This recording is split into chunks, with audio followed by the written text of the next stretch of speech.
to have special events for the community and work through the residential components. Once those residential, or if and when those residential are approved, then the hotel in itself would cease operations and the parking lot would no longer be required. So the hotel will cease operations when the residential portion is approved or when they're built? Through you, Madam Mayor, the temporary use is being requested on a 3-year basis. At the end of the 3 years, the applicant would either have to come back and request an extension to the application. They could at that time put in an application to establish the use on a permanent basis, or the use at that time would have to cease function. Thank you. Any further questions? Thank you, President Allen. Is the applicant here today? They could come forward.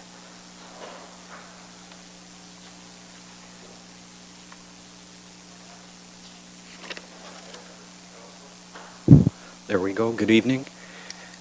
It's a pleasure to be here on your, I guess this is your first working council meeting after your inauguration. My name is John Arians. I'm a professional planner with the IBI Group.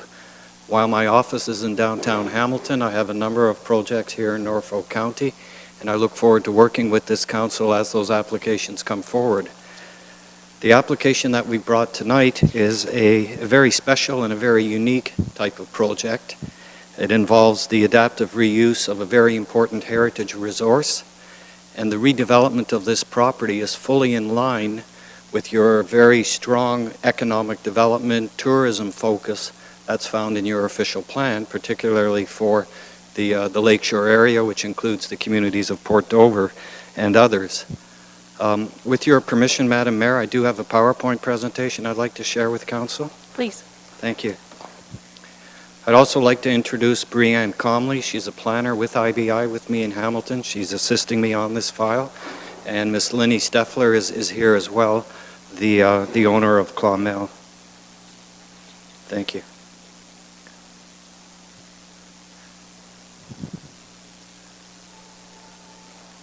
There we go. So again, my name is John Arians. I'm a planner with the IBI Group, and we're here dealing with the redevelopment of the Clonmel property. Just to put it in perspective, this is an air photo of the property. It's approximately 3 acres in size.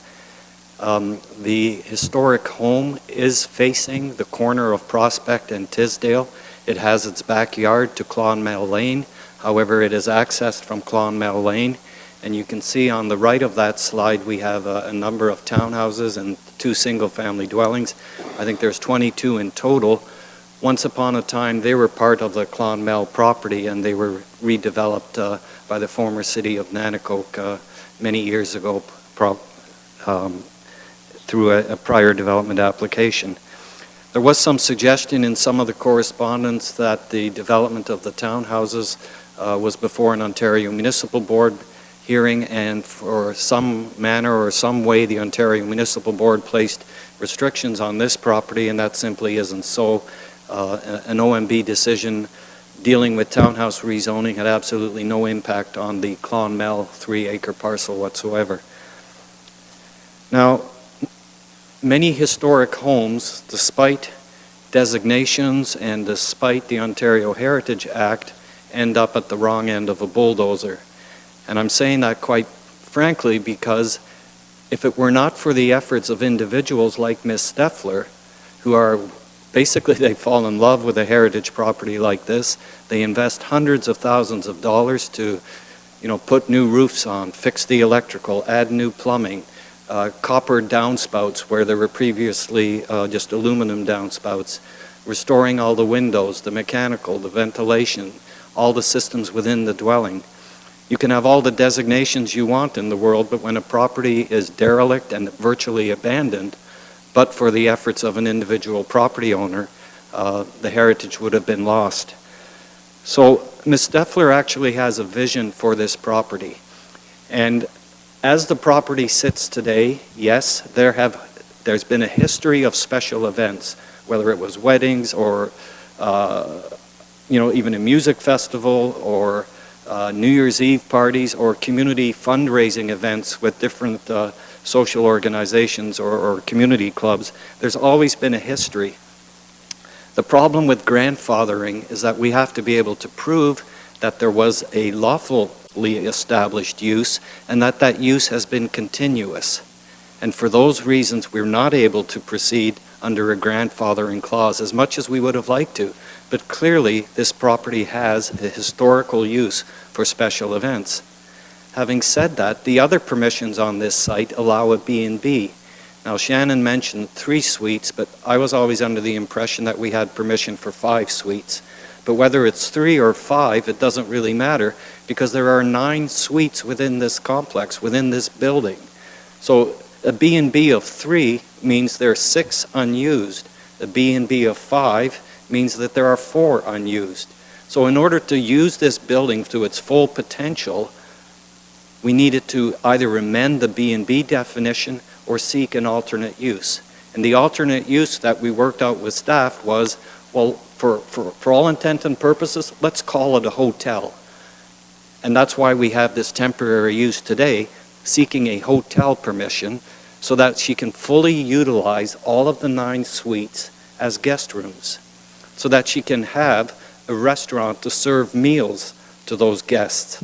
A B&B limits us to the breakfast component only. If the guests are there for a weekend and they're having a lunch and a dinner, technically Ms. Steffler could not be feeding them. So for those reasons, because we're trying to fit kind of a square peg in a round hole, we thought that a hotel use was appropriate. It doesn't capture all the uses. Some of the uses have been eliminated, and we feel that this will allow Clonmel to continue. And really what's happened here is that Ms. Steffler has lost her source of income by not being able to use the building to its full potential. Her kitchen license had been revoked, her health permits had been revoked, all because of complaint activity and all because of what are we, a hotel, a B&B, what's the exact use of this property. So we filed a zoning amendment to deal with the big picture, which is the rezoning to accommodate residential development. But through that process, we thought we can also fix the current zoning so that Ms. Steffler can continue to have an income from this property while we go through a larger redevelopment. So this represents phase 1 of the Clonmel Lane redevelopment, this temporary use permitting the hotel, basically permitting 9 suites to be occupied by tourists. My company, IBI, my senior partners and I, we could rent the facility for a weekend. We can have a seminar. Weddings could be held there. All kinds of different social events. That's the real purpose, to fully use the existing building's 9 suites. Phase 2 of the building, and it's not before you yet, phase 2 includes 36 stacked townhouses. What we're hoping to create is what we're going to call the Clonmel Village. Clonmel will then become an accessory townhouse or an accessory clubhouse to those townhouses. We'll continue to have the B&B for the 5 suites, and special events would only occur in conjunction with the clubhouse use. So this is just a quick preview of the ultimate redevelopment of this property. You can see this is Clonmel Lane on the north. This is the existing castle. And there are 4 buildings proposed. These are stacked townhouses. And just for your information, normal townhouses are divided horizontally like this. You've got a 2-story unit. A stacked townhouse is we're basically taking that townhouse unit, putting it on its side, and then putting another townhouse on top of it, so that each unit is 1 floor plan. What Ms. Steffler really wants to appeal to is to that empty nester, that early retirement type of market. And that is the overall development that's being proposed, with a central courtyard for landscaping and amenity space, and a ring of units, all complementary to the heritage character of the castle, creating this wonderful village. But again, that's not what's before you today. We're working with planning staff. We're dealing with issues like the wall and access to the property. And those will all be coming before you, hopefully in February, maybe earlier. But again, that's not what's in front of us today. So what we have is a Planning Act application to allow a temporary use, and that's exactly what a temporary use bylaw does. It gives a permission for a temporary period of time. It's still under Section 34 of the Planning Act. There's notice, there's public meetings, there's appeal rights. So it's a standard type of zoning, but it gives a permission for a limited time component. Our temporary use request will allow the 9 hotel suites. It will automatically accommodate those special events. Ms. Steffler can have a restaurant for her guests to enjoy, and we're providing a temporary parking area. That's the temporary use that's before you today. This is the site plan that Ms. Van Dalen referred to, and you'll see there are a couple of blue lines on this, or a couple of lines on this site plan. I'll draw your attention to the red line, and what that red line is, it's a 100-foot separation from the adjacent residential townhouses on Clonmel Lane and the homes on the opposite side of the street in this location. Within that red line and the property boundary, we would recommend that there be no special events permission whatsoever. So we're creating a 100-foot buffer. In addition, you see the blue line along here. What's being proposed here now is a wooden privacy fence to create that visual screen between the existing backyards and the Clonmel property. So we're providing a visual screen. We're retaining all of the existing landscaping. We have a no-go zone for outdoor activities, and in addition, you'll see up in this area is a parking lot suitable to accommodate 41 parking spots in total. We'll still have the ring driveway going around the castle with a number of parking spots there. So the total parking will be 41 spaces for the 9 suites and the special events. Now, as Ms. Van Dalen indicated, we were at public meeting in September, and there are a number of emails and letters attached to the agenda, and the main development issues were traffic, noise and compatibility, parking, and maintaining the heritage character. I'd just like to briefly address these.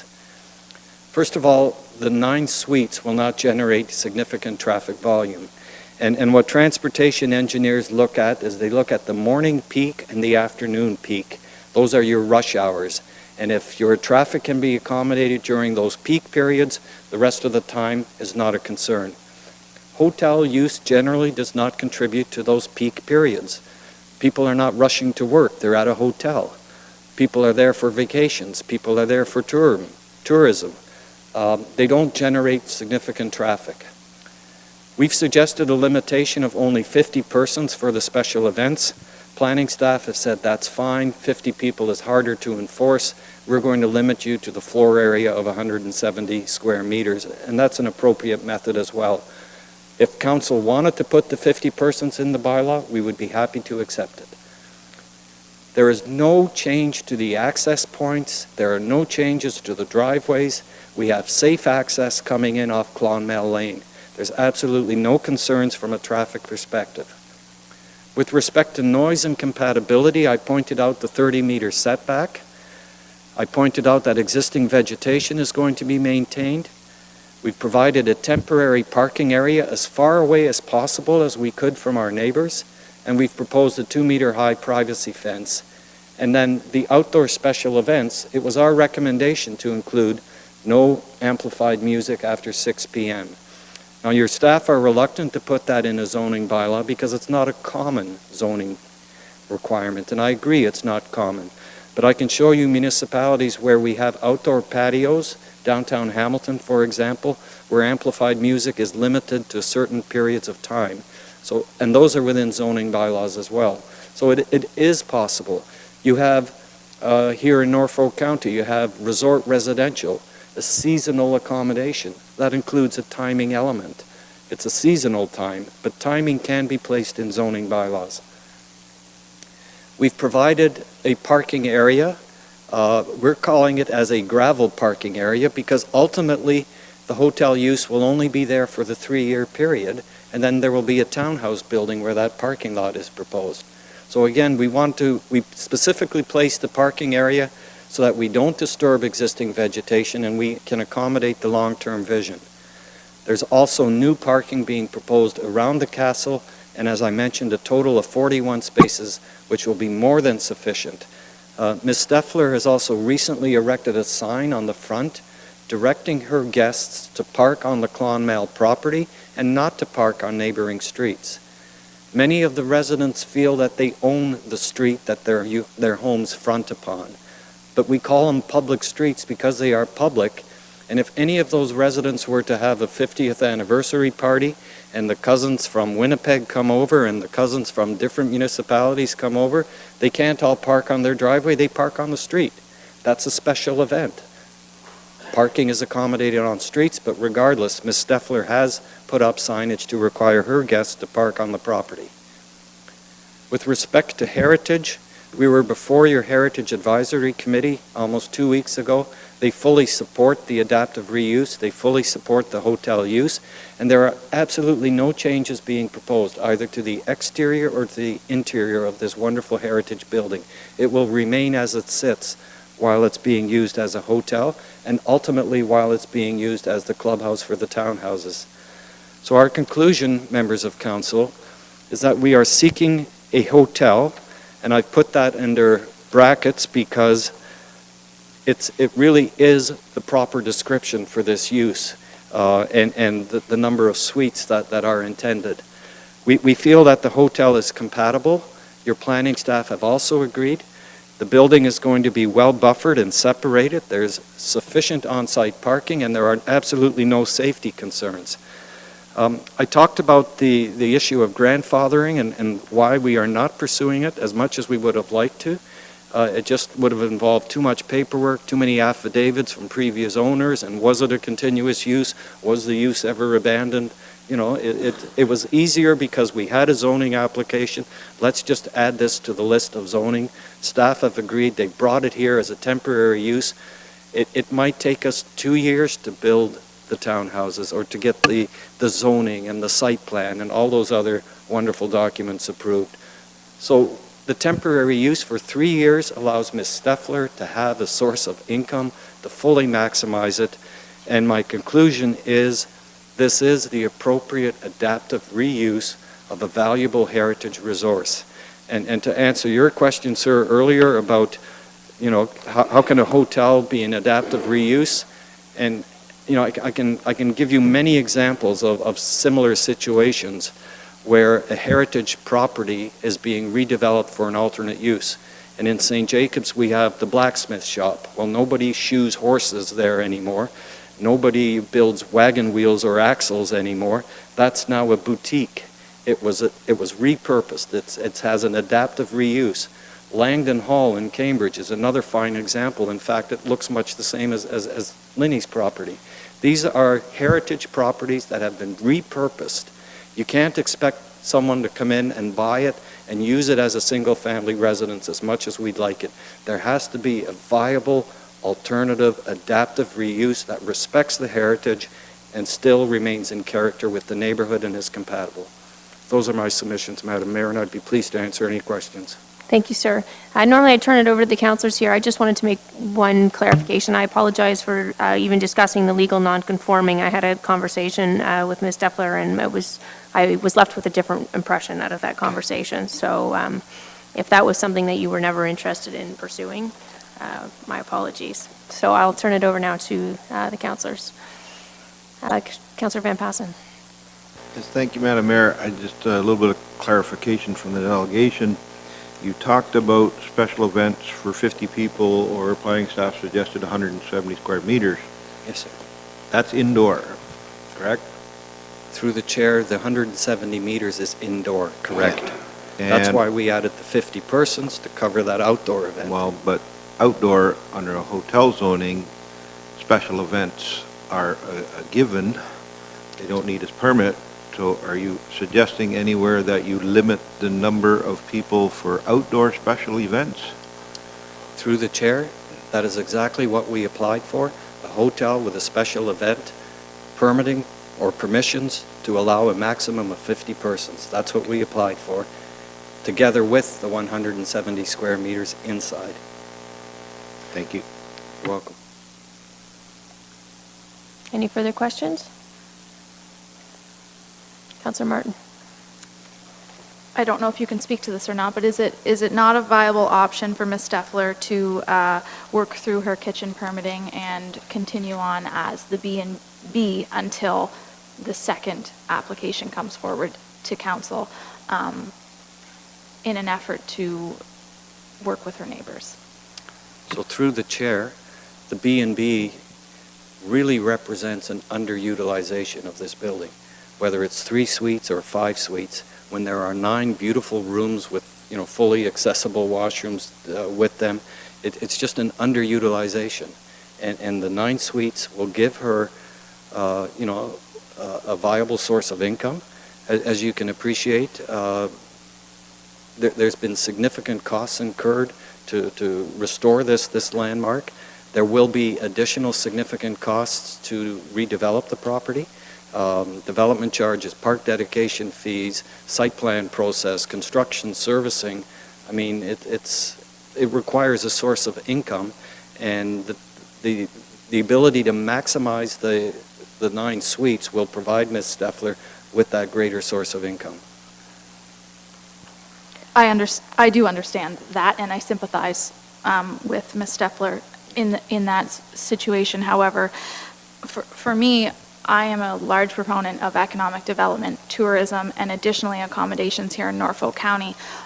So on paper, this proposal should check all the boxes for me, Yes. but we cannot ignore the fact that there is a large number of residents living in close proximity and otherwise to this area that are unhappy for a variety of reasons. Yeah. And so I guess I'm looking for some type of partway option where we can extend an olive branch and demonstrate to these neighbors that they are being heard and they are being considered, and that these bylaw infractions are important to them. Through the chair, rest assured, we heard loud and clear what the concerns are. That's why we suggested the 50-person limitation. That's why we suggested the no outdoor amplified music after 6 p.m. That's why we've provided the parking area as far away as possible. That's why we're maintaining vegetation. We put the privacy fence in. We heard the concerns, and the primary concern relates to the outdoor special events.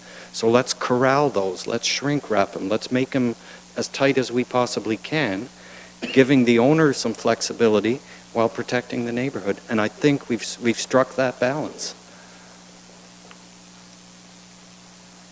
Any further questions? Councillor Hoffman?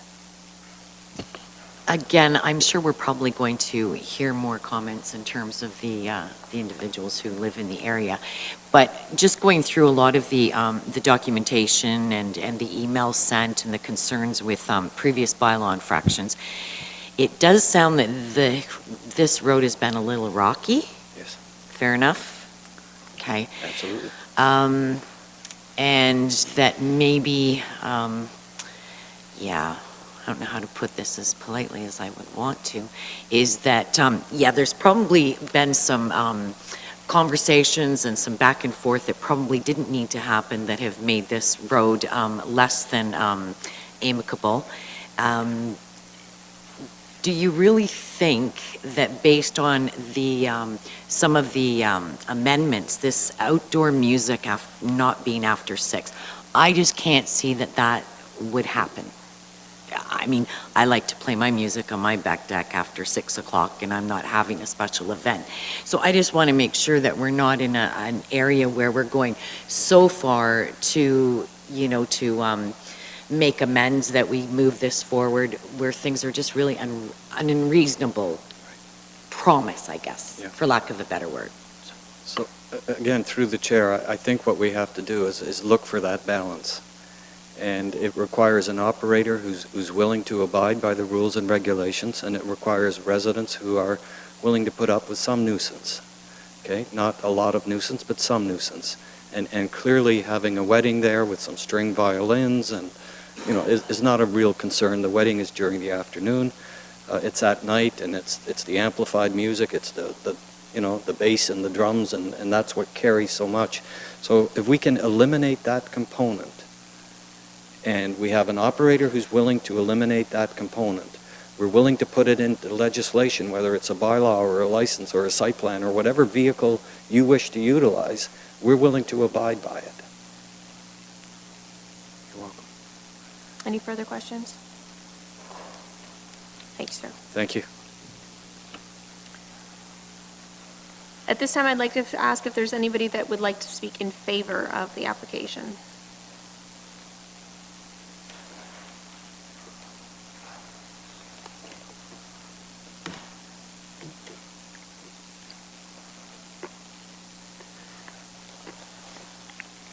You could please state your name, sir, and address.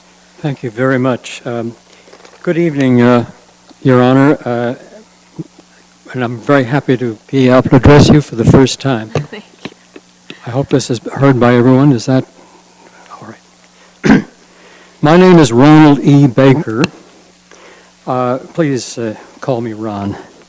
I'm a member of and an active participant in the Rotary Club of Simcoe, have been for many years.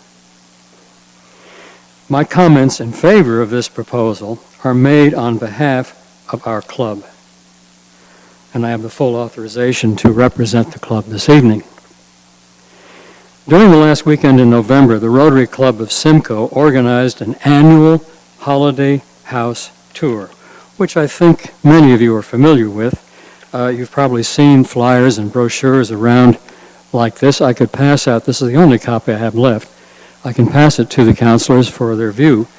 You've also perhaps seen for sale various folders like this promoting the weekend. It's a special event that serves to be something for the community, service above self. And I think it's important to note that we look to having selective, beautiful homes in various areas, such as Port Dover. They are private homes which attract tourists to come to our county to see what living in an elegant way is. And amongst those, the finest example is right here in Port Dover. We do this in other cities too. We've had this in Simcoe in last year, 2017, in which I was the chairman of that activity, and the year before in 2016 in Waterford. In each case, they've been highly successful. I've had no complaints. In 15 years, there has not been a single complaint about what Rotary has done for these events, ever, of any kind. These are open to the public, but each person who buys a ticket is carefully vetted. We get the right kind of people, if I can put it that way, that are responsible and good tourist people. High class, high quality, the best people. They were delighted with the look of this place. To think that they'd taken a derelict that was wrecked at the point of being knocked down and made into the most gorgeous, beautiful building in all of Port Dover is, for me, something to be very, very proud of. And I want you to know that this is the kind of thing that Miss Lenny Steffler has worked on. She has a vision, and that vision I'm asking you councilors to grasp what this means for our community and for our county in terms of tourism and bringing people in here. Now, on November 23rd, 24th, and 25th, that's this last recent weekend, we had 700 people who passed through this house. I don't know, I haven't heard any one complaint since that time. Has there been one? I'm not unaware of it. Think about it, 700 visitors. No trouble, just like every other place we've ever had these. Decent folk passing through the property. I was chairman of these events, and I have a lot of experience, and I believe it's correct.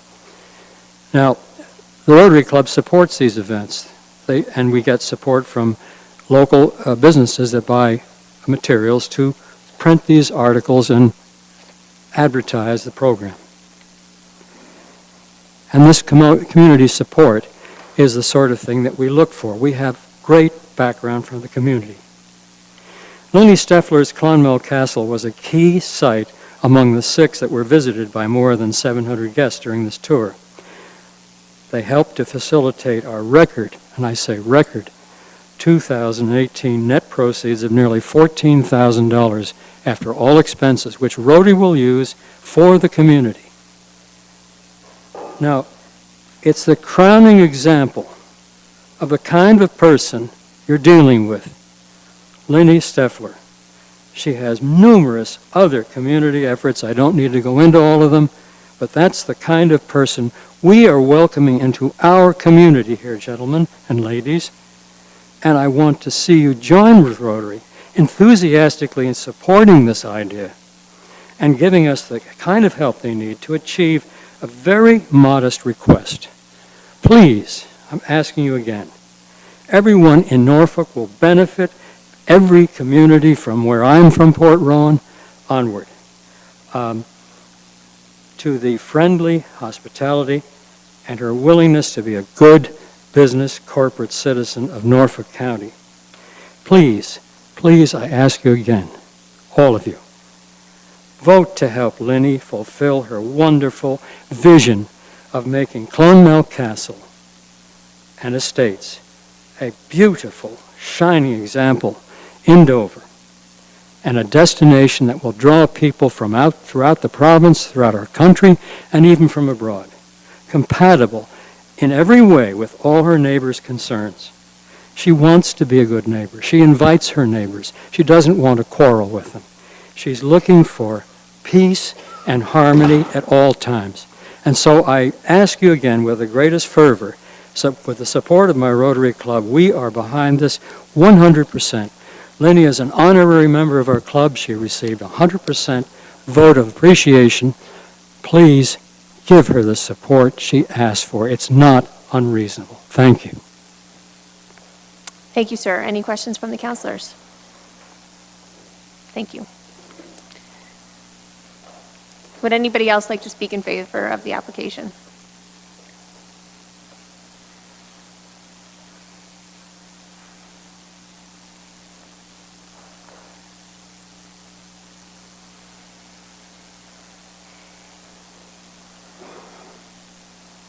Just want to thank Ron. Thank you, Ron. That was so nice of you to say those kind words. I've done lots of charity events. I could probably name 10 of them. One was canceled this fall because I couldn't serve tea to the ladies at the hospital. We were doing a hospital fashion show, and it was moved to the yacht club. So I'm here to not, when you hear about the special events, I have 2 grand pianos in my living room. I'm doing sing-songs for the old ladies. For lunches, I'm doing high tea in the dining room. I'm not talking about rock concerts. However, we used to have a barbecue at 6 to 9 or 10 on a Friday night where the guests, along with the neighbors and other people from the community came. I'm not sure if anyone here ever did come to it, but it was a real highlight for the tourists because they would come for the weekend and say, wow, there's some music here tonight. And they didn't have to worry about driving downtown and getting cabs back or so forth. So I had fun with that. So I wanted to talk to that. I've got a glowing letter here from the tourism department. They send me reporters and people just walk in the door all the time and I never say no. I take them all on tours. This house is not just mine. This is a huge historical part of this town. I was going to meet with Toby Barrett, and even the Barrett family have carte blanche to use that house because it's their homestead. And I want to keep it like that for them to use and for anybody that needs to use it. So that's what I'm talking about special events. I'm not planning rock concerts for 300. I'm just trying to combine the tourism with the event, with some music and some fun, and use the property. Outside, yes, under the trees, I had tables set up for people to have their high tea out there and their sandwiches, and we had a murder mystery a couple years ago. But I don't think there's been many complaints this year. I've been virtually closed, except for one wedding and one birthday party. And that was because they stayed overnight, and that qualifies. So anybody have any questions for me about anything that I'm doing at Clonmel?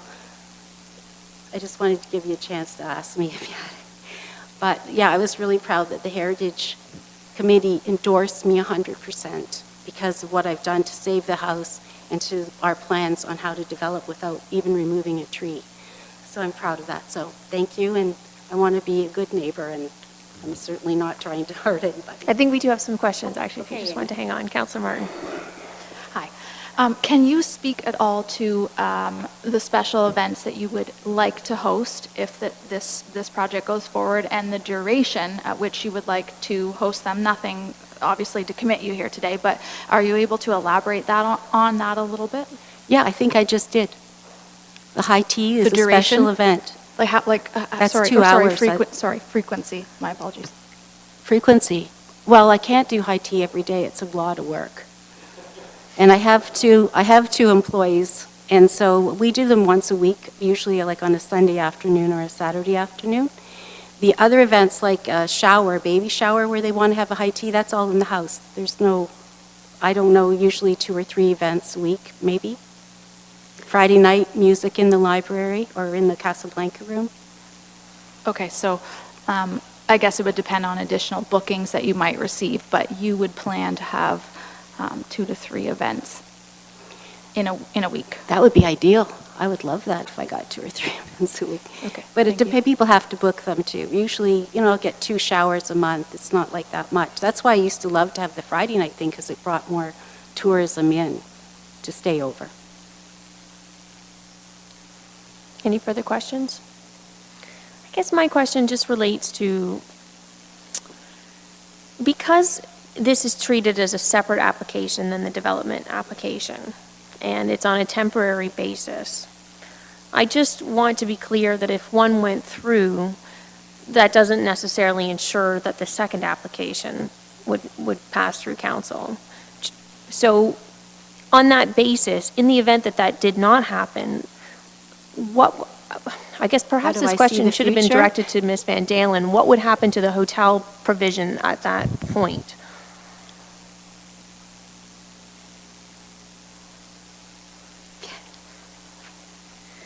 Through you, Madam Mayor. So the application at hand today, the amendment is on a temporary basis for 3 years. So at the end of 3 years, there's 3 options that would be available. One is Ms. Steffler could request an extension to that temporary use. A zoning application and potential official plan application could come forward to establish the use on a permanent basis, or alternatively, the third option would be that the hotel use would cease to operate. And if the development was to proceed, since this is only on a temporary basis, what would be the intention with the house itself? I think that Mr. Arians mentioned that it would be a private clubhouse. I always wanted it to be a private clubhouse for the people that would be living there. Certainly, they would be coming over there for their lunches and their dinners, and bring their guests over and use it as a community hub. The reason the hotel thing came up was because of what happened this year and wanting to rezone it to a proper, or to the uses that has been going on there. So my goal would be to move it back to a private clubhouse. Okay, thank you. Okay. Would anybody else like to speak in favor of the application? Okay, at this time, I'd like to open it up to anybody that is opposed to the applicant or would like to speak in general about the application.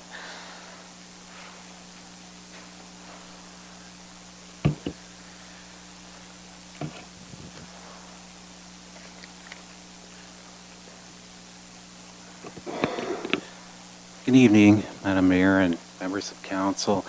My name is Christopher Barnes. I am the president of Starfish Construction Company. We provide architectural, planning, and engineering design build services. I have 30 years of experience in the development business in Ontario. And I recently, in November, attended a meeting with 14 residents from the area that would be given notice under the Planning Act as far as the development that is currently under consideration here. The main concerns that I want to raise tonight are have to do with safety and building code issues and fire department issues that I've had initial discussions with both your planning, building, and fire department staff. As with any existing heritage building, there are certain things that have to be overcome to meet the safety requirements today for, in this case, the traveling public. The main concerns that I would like to raise tonight have to do with the areas of occupancy load, classification, fire separations, fire detection and suppression, and egress out of the building, along with what services are available to accommodate a hotel as a change for this particular type of building, and what that triggers in the Ontario Building Code and the Fire Code. When you are over 10 people under the Building Code, under Section 3824, there are certain requirements as far as the fire detection systems. And that would include either sprinklers or smoke detection systems. The other aspect that gets triggered is egress from rooms. And in this case, we don't have exterior exit to grade from this building. Exit from the second floor bedrooms would be through a stairwell, which at this point is not enclosed and provides a 3/4 hour fire separation. The other aspects are fire separations that are either in the floor, ceilings, or between the suites. Those would also be 3/4 hour fire separations, along with sound attenuation requirements under the building code.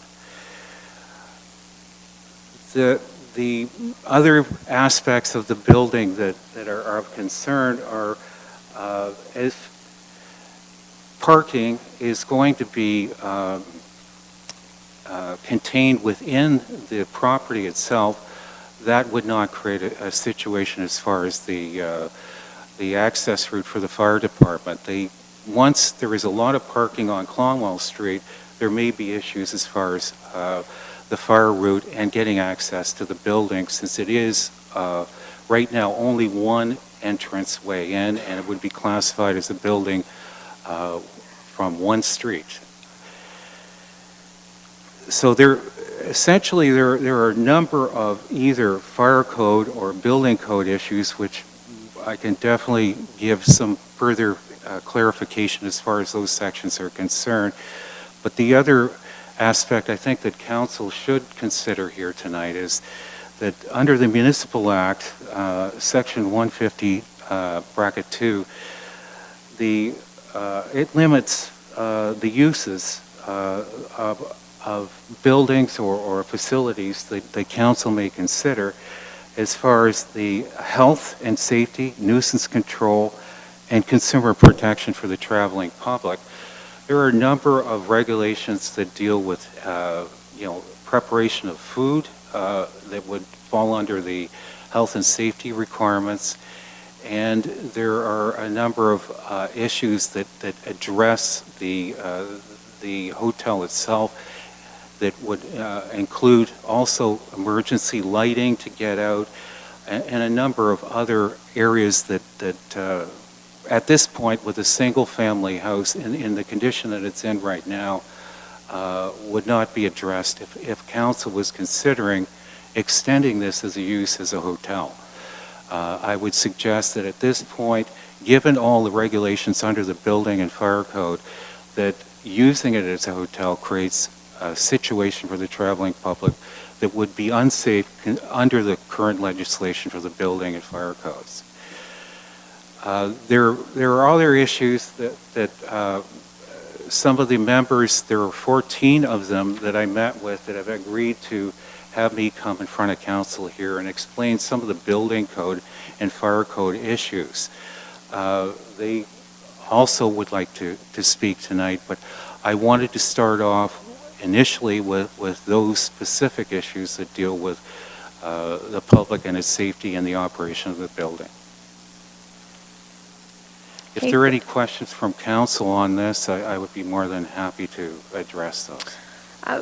One point from the clerk that's valid, if you're here representing 14 individuals, we would require you to name them in order to preserve their rights to appeal. Otherwise, they would not be able to appeal in the future. Yes. Would you like to go ahead and list those 14 for the record for the clerk? What I will do is I'll give that to council before I leave the meeting tonight. Is that sufficient? Okay, perfect, thank you. Okay. Just one point I would like to make on your presentation. You spoke of this as being a single-family dwelling. The one point I would like to note here is, to my knowledge, there are 2 kitchens in the building. Is that 3 kitchens in the building, one of which is a commercial kitchen, and the house has been long zoned for a boarding house, so I don't think it's necessarily fair to say that it is that it's a single-family dwelling even at this time. With that, and the other point as well, and perhaps I could direct this to Ms. Van Dalen right now, I would assume that any requirements in terms of fire code and so on, they would have to be met as part of the approval process. Okay. So I'll open up the floor to any of the councilors. Councilor Taylor. Thank you, Madam Mayor. You mentioned that the fire trucks would not be able to get in due to congestion on Clonmel Road. Did you contact the fire department to get confirmation of that? Have they actually been to the site to see it? No, I'm basing that on photographic information that the resident showed me of the number of cars that were on the street during these events, and based on that, the required width of a fire truck to get in, and then to do any kind of fire protection from the truck, they have to get within a certain distance of the building. Thank you. Councilor Huffman. Thank you. I appreciate that you're here to speak on behalf of a number of individuals that live in the area. But again, I just want to follow up with what Mayor Chop had mentioned, and as well as Councillor Taylor, that a lot of the things that were discussed in your presentation will be issues that would be, that's not our role, right? In terms of the sprinkler system and things like that, that falls under a whole different piece. We're not there yet. We haven't even got there yet. Now, I'm just curious if you can answer this. The 14 people that you're here representing, are they all individuals who live in direct, are they very close to this? Yes, they were all notified as to the development as required under the Planning Act. Okay, so it's not anyone from other areas of Port Dover or Norfolk County. These are specifically physically neighbors that are, who feel that they will be impacted. Yes. Okay, thank you. Any further questions? And I just have one last one. Are any of the people that you're representing also here this evening? Yes, they are. And they will also be speaking? Yes.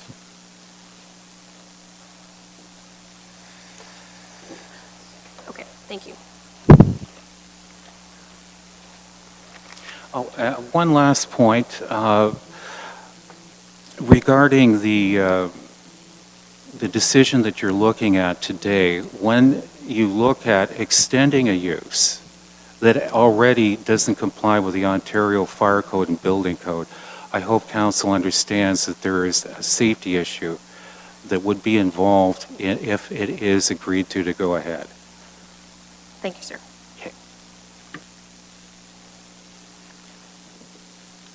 Okay, I would invite the next member to who wishes to speak?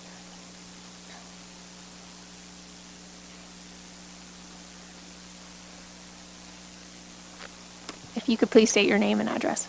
Good evening, Mayor and councilors. You must almost want to stretch. I know I do. My name is Andrea Milner. I live in another part of Port Dover, although it is on Prospect Street.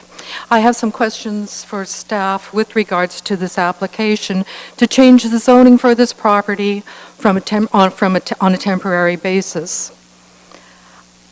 Will the changing, because it is a temporary,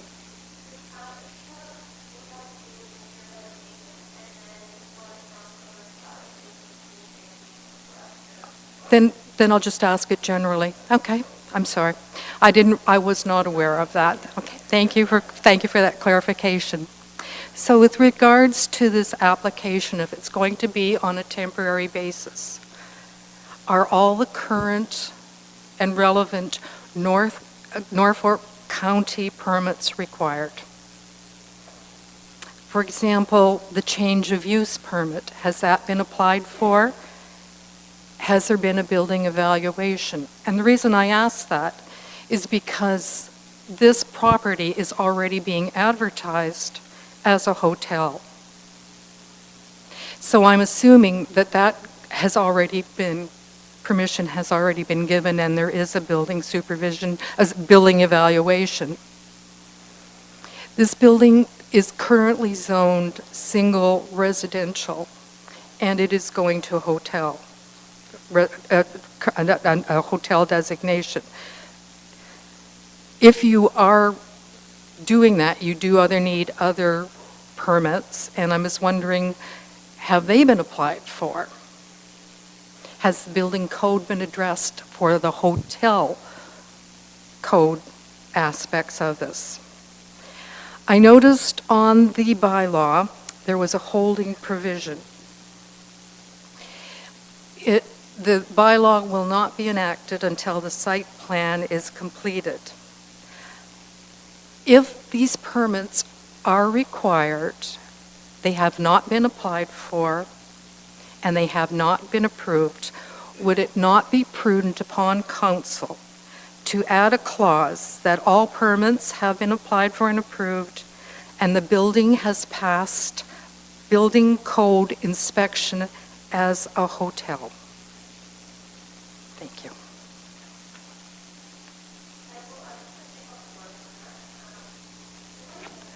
I'm sorry, I really can't hear you. Yeah, it's my fault. I didn't turn it on.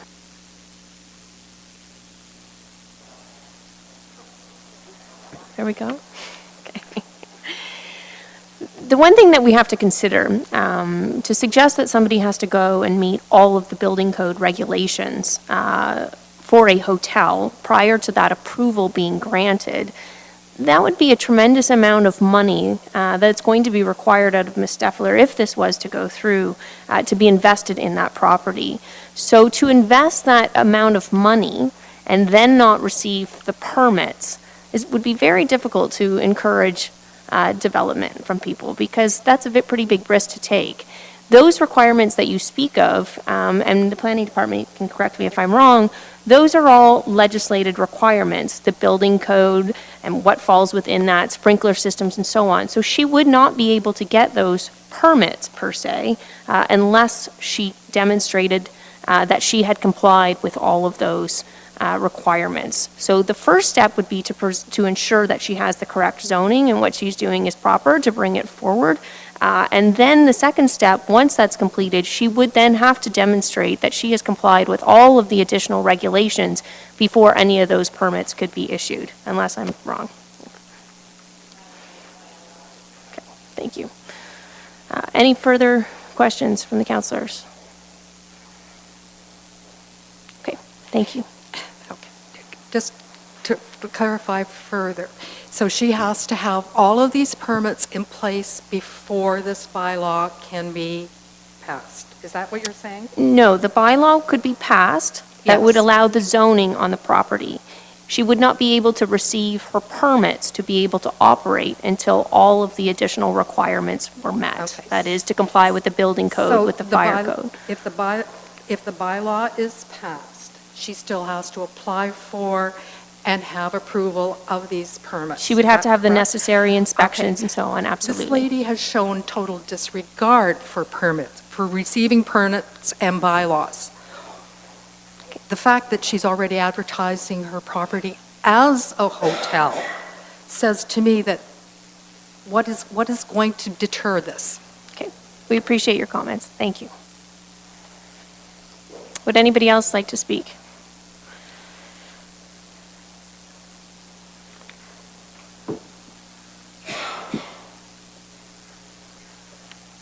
Good evening, Mayor Chop and councillors. My name is Sheila Whiteley, and I'm addressing you tonight on behalf of my husband and myself. We're residents of 155 Prospect Street, and we live in very close proximity, given that address, to the Clonmel estate. We have been among those who have previously expressed our concerns and opposition, both in writing and in person last September, to the form of development that's being proposed for this property, including the request for temporary usage as a hotel and special events venue. Excuse me, I haven't been talking for 2 hours and it's showing, isn't it? I would say that despite the work that has been done by the planning department on this file, there do appear to us, at any rate, to remain questions related to issues such as whether or not the building can be brought into compliance with the appropriate legal restrictions, and uncertainty, even as expressed tonight, about the nature and the scope of special events going forward. And I would add to that also a lack of clarity or uncertainty regarding the effectiveness of the noise control protection. All of these, we believe, should have further clarification before this application is approved by council. Mr. Barnes has identified and spoken to some of these issues, and I defer to his expertise in terms of the building codes and the fire situations. However, I would like to speak to the impact of Ms. Shevler's operation at a personal level as it relates to noise from amplified music. During the past several years, noise bylaw infractions have been numerous and ongoing, and this is an issue which has been regularly raised with Ms. Shevler, both by neighbors, myself included, and one would presume by the OPP when they have been asked to attend and assist in this issue. Norfolk County have 6 bylaw officers. They're scheduled to work Monday to Friday, 8:30 to 5. Outside of those hours, the OPP provide assistance with respect to noise infractions.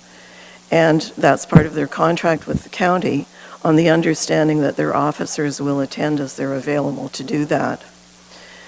Given the demands that are regularly placed on our police staff, and that is to assist at traffic accidents, break-ins, thefts, fire, all the things that we as citizens would want them to give a priority to, their availability to assist with bylaw noise-related complaints is necessarily very, very low on their list. At the same time, it's really on Friday evenings and on the weekends when the OPP are themselves the least likely to be available to assist with noise complaints that most of the special events and related noise incidents have tended to occur. There appears to be a further issue around tracking related to bylaw offenses, and that is that the OPP, while they might make a record of offense, don't automatically, as I've been advised, share that with county staff. It's available on request, but it isn't an automatic thing. So given all of this, it just seems untenable to maintain that noise can effectively be controlled by the existing bylaw enforcement process. It just hasn't worked.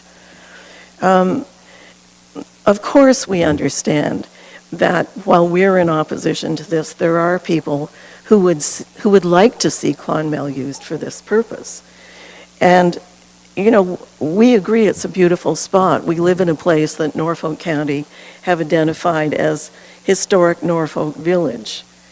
And it is a lovely spot as a backdrop for weddings or other celebrations, many of which have been held in good weather outdoors.